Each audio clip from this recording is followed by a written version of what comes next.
I'm Rajini Vaidyanathan. You're watching The Context on BBC News.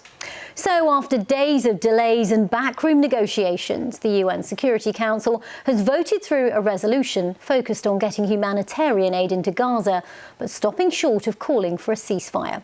We'll have the very latest from the US.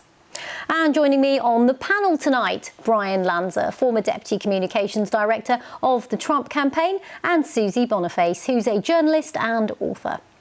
Also on the programme, more damaging allegations for Donald Trump. A Detroit newspaper reports that he urged two Republican Michigan election officials not to certify Joe Biden's victory in the state following the 2020 election.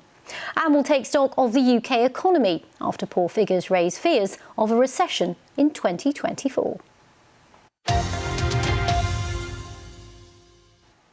Good evening, welcome to The Context.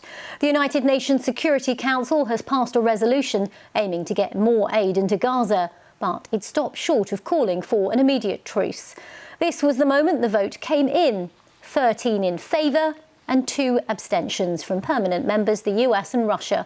But crucially, no votes against, no veto.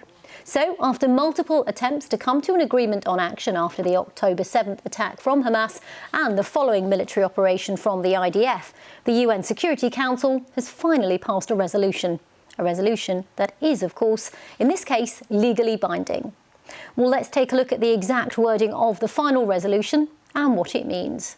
It calls for urgent steps to immediately allow safe and unhindered humanitarian access